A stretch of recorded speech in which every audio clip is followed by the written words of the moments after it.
Crescono ancora i numeri della pandemia da Covid in Friuli Venezia Giulia, sempre più verso la zona gialla, terapie intensive al 13%, aree mediche vicine alla soglia, è positivo anche l'arcivescovo di Udine Andrea Bruno Mazzoccato. Fumano ancora le tonnellate di rifiuti stoccate illegalmente nell'ex Bertolini a fuoco ieri sera, tavolo tra sindaco, prefetto e regione per la sicurezza dei cittadini, l'ARPA, nessun pericolo, ma schiole chiuse ancora 2 giorni. Inizieranno il prossimo anno i lavori per togliere l'incrocio maledetto tra via Selbuzis e via Lumignacco a Udine. Il vice sindaco Michelini, sorgerà una rotonda cartiere da 600.000 euro, servirà a salvare vite. Salvato dai vigili del fuoco un orsetto da 35 kg su un albero a Gorizia, affidato alle cure della forestale, ora si cerca mamma orsa per liberarlo nuovamente in natura in sicurezza. 5 positivi in casa APU Old Wild West, dopo quelle di Capitan Antonuti e 3 membri dello staff. Dopo la trasferta di Capodorlando anche Vittorio Nobile è risultato positivo e ora scattano i tamponi giornalieri.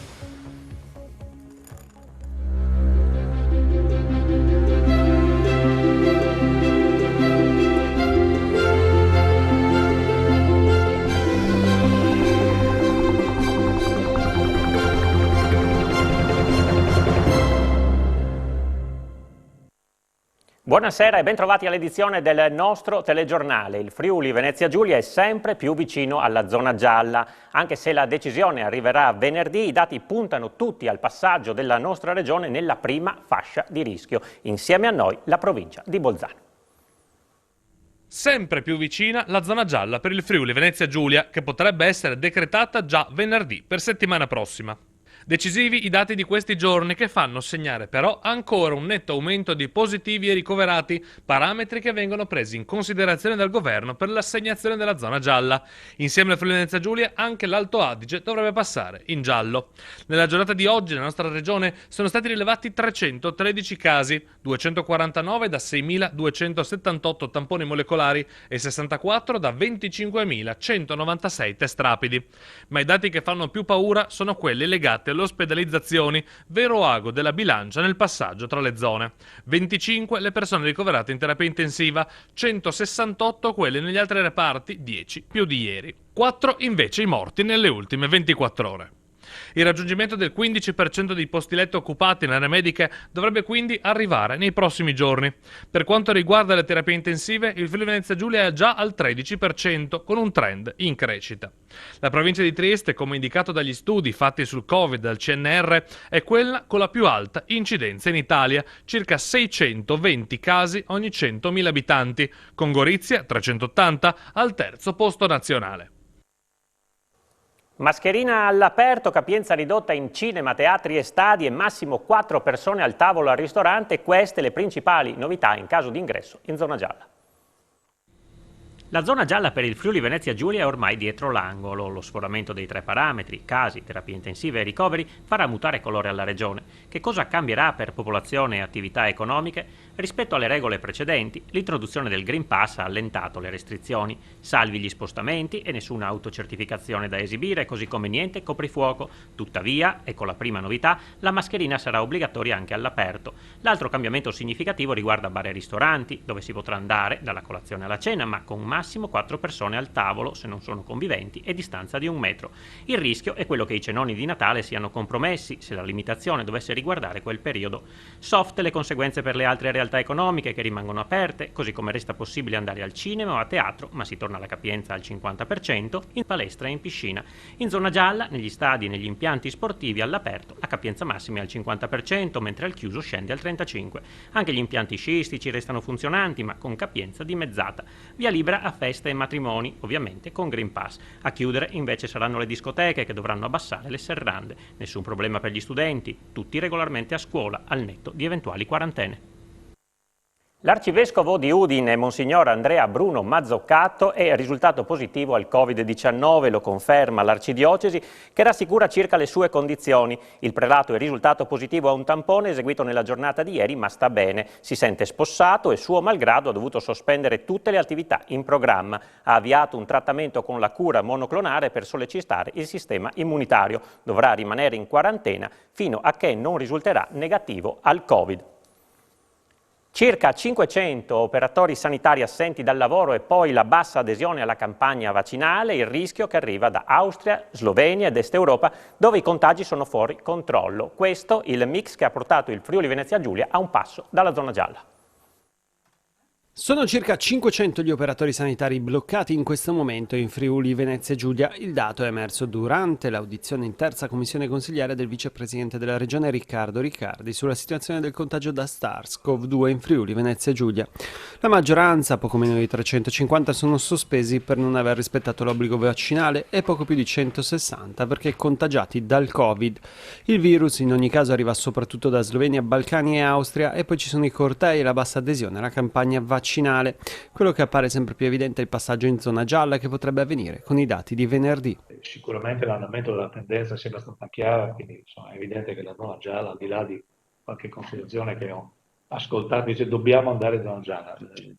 Zona gialla sì, andiamo perché il governo stabilisce che si passa in zona gialla sulla base dei criteri, non perché lo decidiamo io o lui. La strada maestra resta quella dei vaccini. Prevediamo la grande massa della vaccinazione, il grande fenomeno di dimensioni elevate della vaccinazione tra la fine di novembre e la prima e la seconda settimana di dicembre. C'è poi una riflessione sul Green Pass e le scelte del governo. In questo momento uno dei nodi maggiormente critici riguarda la durata del Green Pass, che vale 12 mesi, rispetto alla efficacia che viene misurata rispetto alla vaccinazione, che ha una durata inferiore ai 12 mesi. Il Friuli Venezia Giulia resta la regione con il dato maggiore di tamponi effettuati, 479.000 a ottobre, quasi il triplo rispetto al 2020, con un tasso di positività dell'11,5%.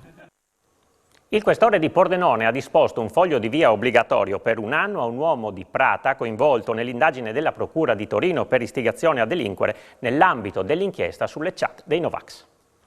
Era stato candidato al Consiglio Comunale di Prata di Pordenone nel 2017 nella fila del Movimento 5 Stelle, senza essere eletto. Ora è tra i 17 indagati nell'inchiesta coordinata dal gruppo Terrorismo ed Eversione della Procura della Repubblica di Torino, che ieri mattina ha portato a perquisizioni in 16 province italiane, tra cui Pordenone e Trieste. Si tratta di Andrea Fonte, libero professionista che ha visto entrare in casa sua a Prata per una perquisizione gli uomini della Polizia Postale della Digos, coordinati dal questore Marco Odorisio, che per l'uomo ha disposto il foglio di via obbligatorio per un anno da Pordenone. Il provvedimento gli è stato notificato oggi dall'ufficio anticrimine della questura. All'uomo è stato anche sequestrato il cellulare, attraverso il quale, nella chat di Telegram Basta Dittatura, veniva rinnegato il Covid, si attaccavano le istituzioni, medici, giornalisti, politici, anche con pesanti minacce di morte, e si protestava contro il Green Pass. Da quanto traspare, Fonte si sarebbe lasciato andare, esagerando, sulla scia dei commenti della chat e dovrà spiegare agli inquirenti il perché dei suoi toni.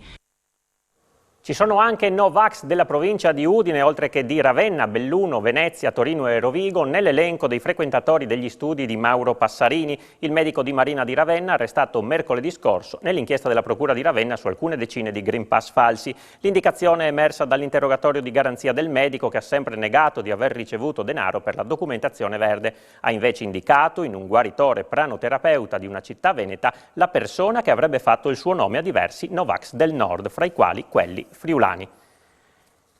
E la Quiete sospende temporaneamente l'accesso ai visitatori, almeno finché non saranno terminate le operazioni di immunizzazione degli ospiti con la terza dose di vaccino. Nella struttura non ci sono stati casi positivi, ma, ha spiegato il direttore generale Andrea Canavacciuolo, è stato deciso di prendere questa precauzione affinché tutti gli ospiti non avranno ricevuto la terza dose. La somministrazione è già iniziata e dovrebbe essere completata in una settimana. Le regioni presentano il conto del Covid allo Stato e chiedono un ristoro di oltre 8 miliardi per le spese affrontate in pandemia. Il presidente Fedriga ricorda poi l'importanza del vaccino. Se in Friuli Venezia Giulia tutti si fossero vaccinati, non ci sarebbe l'attuale numero di ospedalizzazioni nella zona gialla, la vedremmo con il cannocchiale. Massimiliano Fedriga, governatore in FVG e la guida della conferenza delle regioni, ha voluto rimarcare l'importanza della profilassi, specificando ancora una volta come non sia sostenibile che chi ha creduto nella scienza abbia le stesse limitazioni di chi non ha fatto il vaccino. L'occasione è stata la denuncia da parte delle regioni della mancanza di 8 miliardi e 78 milioni di euro spesi per l'emergenza Covid. Fedriga e una delegazione hanno incontrato i capigruppo di Camera e Senato per chiedere un intervento nel prossimo decreto fiscale. Avere un debito per i sistemi sanitari regionali significherebbe un aumento di IRPEF e IRAP e lo stop alle spese extra, e quindi sarebbero a rischio gli investimenti del PNNR. Il Friuli Venezia Giulia al momento è fuori da questo debito in quanto le risorse sono state gestite in maniera oculata e in più c'è stato un accordo con lo Stato sui fondi che venivano versati per il risanamento dei debiti pubblici. Il 46% degli 8 miliardi è stato utilizzato per i servizi sanitari, quindi medicina convenzionata, USCA, medici di medicina generale, personale interinale e strutture accreditate per la riduzione delle liste d'attesa. A seguire il 34% per i costi del personale e per l'IRAP e poi il 21% per DPI, reagenti e farmaci. Abbiamo sostenuto convintamente le scelte rigorose compiute dall'Italia e che ora sono seguite da altri paesi UE. Siamo pronti ad andare avanti se sarà necessario, sia con la proroga dell'emergenza sia sugli obblighi vaccinali per alcune categorie. Lo ha detto oggi il capogruppo del PD alla Camera, Deborah Serracchiani. E siamo alla cronaca, scuole chiuse per altri 2 giorni a Mossa e San Lorenzo Isontino, dove sono interdetti anche i lavori di giardinaggio e l'ingresso ai giardini pubblici. Le misure sono state adottate in via cautelare dopo l'incendio divampato ieri pomeriggio nello stabilimento ex Bertolini di Mossa. A fuoco sono andate 4.500 tonnellate di rifiuti. Le fiamme sono state spente solo stasera dopo oltre 24 ore. Mossa e San Lorenzo Isontino prolungheranno fino a giovedì le rispettive ordinanze dopo l'incendio di ieri sera scoppiato nella zona industriale presso l'ex Bertolini. La decisione è arrivata questa mattina su consiglio della prefettura nel corso del vertice a Gorizia, che ha visto presente la prima cittadina Emanuela Russian. Oltre 2 comuni, anche il Capriva del Friuli assumerà un atto analogo, dopo aver diffuso nelle scorse ore gli avvisi alla cittadinanza a rimanere in casa e limitare gli spostamenti, con la nube nera alta nel cielo. Una misura precauzionale in attesa di ulteriori dati dall'ARPA per le aree più esposte al rogo scoppiato nel tardo pomeriggio. L'ordinanza che è stata emanata ieri sera verrà prorogata in attesa appunto delle verifiche che sono state fatte da ARPA, quindi certamente per le prossime 48 ore manterremo l'ordinanza, quindi anche le chiusure delle scuole, dei parchi pubblici, delle zone aperte, insomma.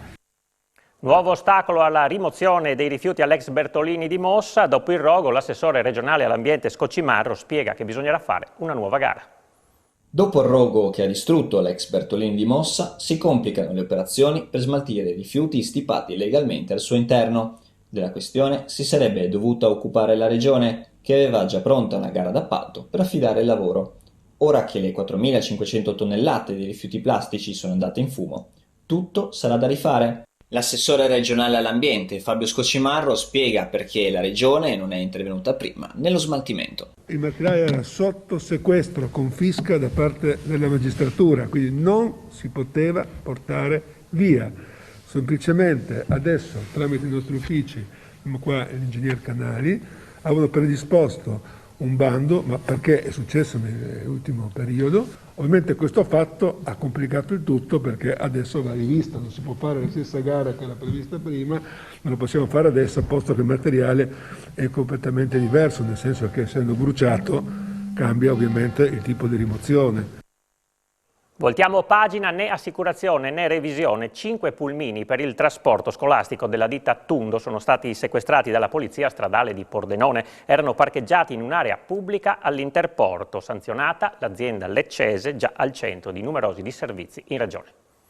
5 scuolabus totalmente privi di copertura assicurativa. La paradossale scoperta è stata fatta dalla Polizia Stradale di Pordenone, che ha rinvenuto i mezzi adibiti al trasporto scolastico in un'area aperta al pubblico e quindi considerati dalla legge in circolazione all'Interporto di Pordenone. Un fatto gravissimo in relazione anche alla sicurezza per i piccoli alunni in caso di incidente. Da ulteriori controlli, inoltre, è emerso che tutti i pullman non erano stati nemmeno sottoposti alla prescritta revisione periodica obbligatoria. Si tratta di una parte della flotta di scuolabus di una nota ditta leccese, la Tundo, che aveva vinto l'appalto per il trasporto scolastico in numerosi comuni friulani e che poi è stata al centro di disservizi e polemiche che hanno portato alla rescissione del contratto. La punizione è stata severa. Tutti e 5 gli scuolabus sono stati posti sotto sequestro e l'impresa proprietaria sanzionata con un verbale di oltre 850 euro per ciascun mezzo. I bus non potranno circolare sintanto che la stessa non li avrà rimessi in regola.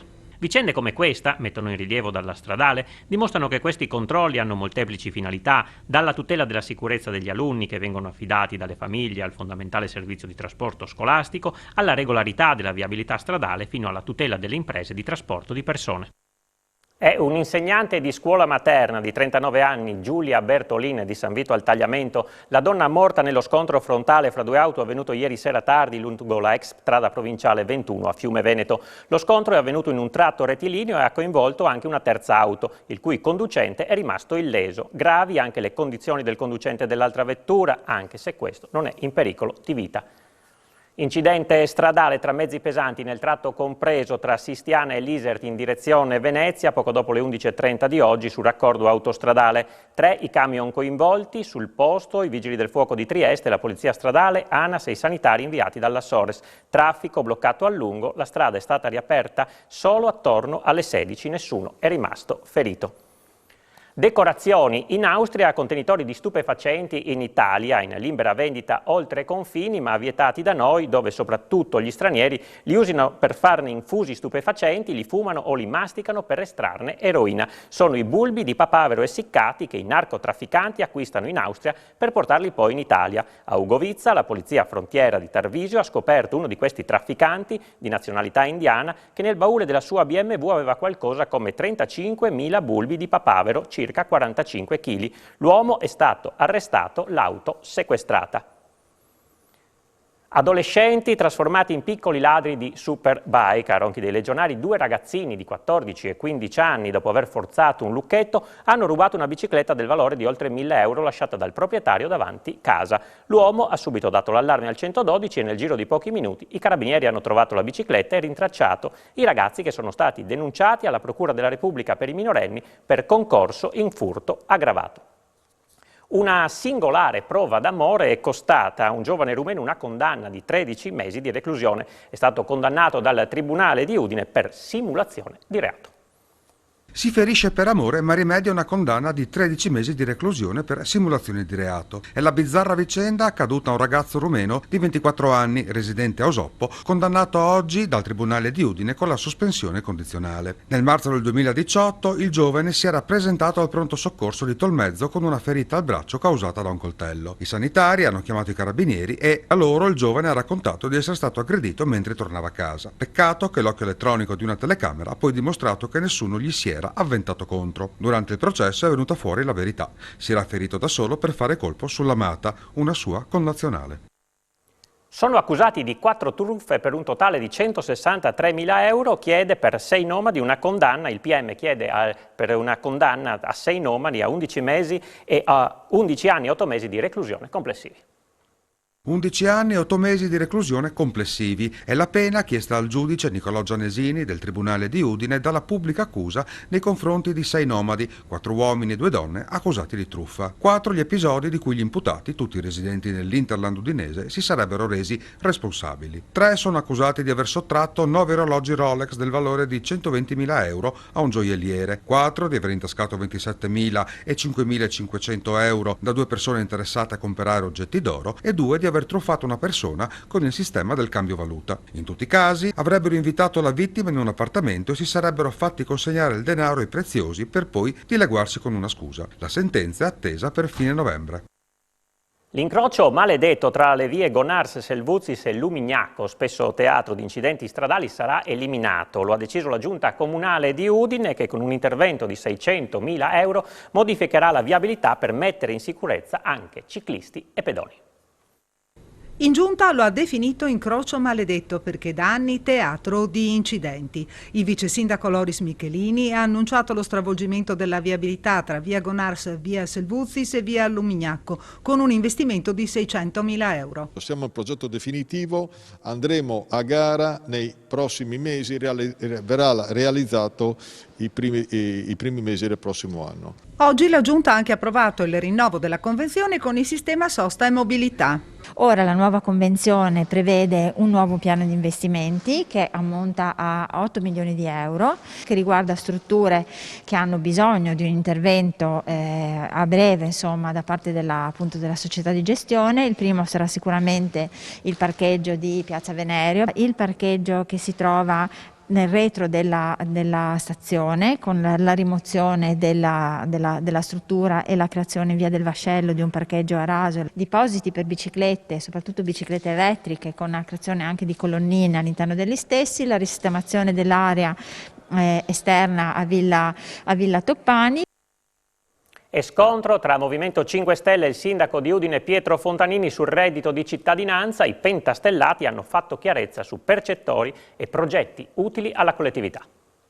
Nessun percettore del reddito di cittadinanza a Udine ha mai rinunciato a un posto nei 5 progetti di pubblica utilità attivati dal Comune, un dato certificato dalle verifiche del Movimento 5 Stelle cittadino e regionale attraverso accessi agli atti dei consiglieri comunali Rosaria Capozzi e Domenico Liano, in risposta alle affermazioni di fine agosto del sindaco Pietro Fontanini, quando disse che su 600 percettori e un centinaio di chiamate solo in 3 avevano accettato. Il Comune di Udine aveva 9 posti a disposizione individuati dai centri per l'impiego.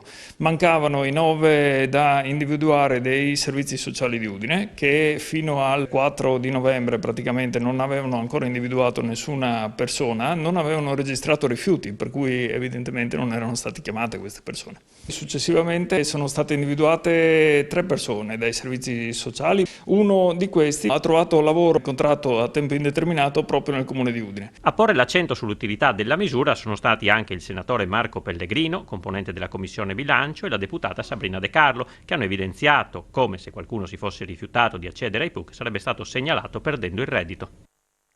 Sciopero, presidio e corteo oggi ad Attimis dei lavoratori della Dynamics Technologies contro i 60 esuberi annunciati dall'azienda, che al momento non ha dato alcun segnale sulla possibilità di concedere i contratti di solidarietà. I dipendenti della Dynamic Technologies di Attimis intendono difendere il proprio posto di lavoro. Sono in 170, ma 60 di loro sono a rischio disoccupazione. Oggi hanno scioperato e organizzato un corteo intorno allo stabilimento in cui si produce componentistica per auto. Hanno continuato nel tempo a portare via macchinari e produzioni in uno stabilimento gemello ungherese. Siamo soddisfatti che i lavoratori hanno reagito, perché avevamo paura che dopo anni di tagli e di personale fossero rassegnati. 50 anni si è giovani per andare in pensione, ma sono troppo vecchi per ricominciare a lavorare. I lavoratori dichiarano di essere esasperati. Si lavora con ansia già da parecchio tempo, con la paura di avere i cancelli chiusi quando si arriva, la paura di sentirsi dire da domani non si lavora più. Non sappiamo più che fine faremo, noi e le nostre famiglie. Per quelli che sono monoreddito è un problema, perché perso questo lavoro a 50 e più anni, perché la maggior parte siamo oltre i 50, over 50, la cosa è preoccupante. Apre con il paesaggio innevato di Forni di Sopra per il mese di gennaio il calendario nazionale da tavolo 2022 dell'Arma dei Carabinieri. Questa mattina la presentazione del lunario storico in tutti i comandi provinciali della regione. C'è l'immagine della splendida località turistica carnica di Forni di Sopra, innevata nel calendario da tavolo 2022 dell'Arma dei Carabinieri. È quella del mese di gennaio, che immortala il fuoristrada dell'Arma e il campanile del paese.